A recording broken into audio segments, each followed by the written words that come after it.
VeryDarkMan recently called out Imo State Governor Hope Uzodinma for hosting only Imo indigenes of the Super Falcons after their WAFCON victory. He labeled the move tribalistic and accused Imo influencers of hypocrisy for not speaking up.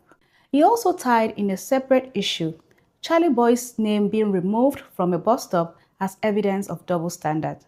But let's unpack this with caution, because while the sentiment might be loud, the context is being blurred.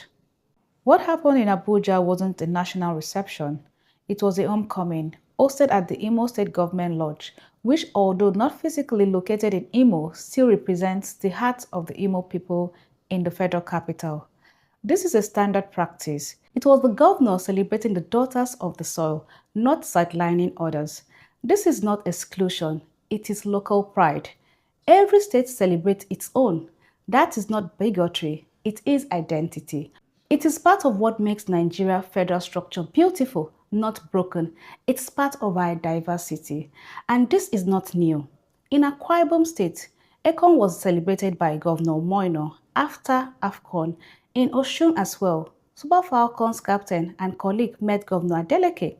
But let's not forget, before this event happened, the entire Super Falcons team was already officially received and honored by the Nigerian president himself. The president hosted them at the villa and rewarded them handsomely.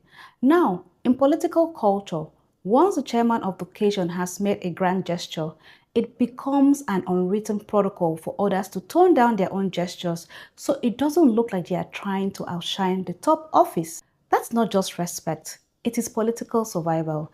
And yes, it is straight out of the 48 laws of power, never outshine the master.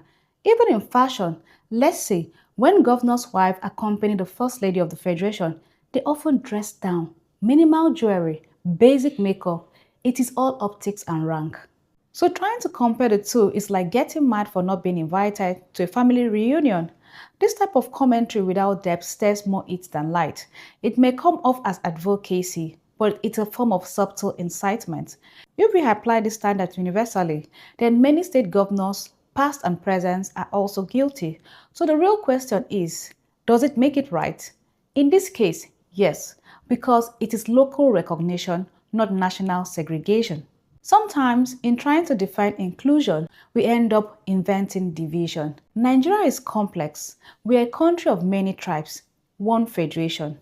When governors celebrate their own, it's not always tribalism, it is identity. It's a truth at a time. Take care and have a nice day.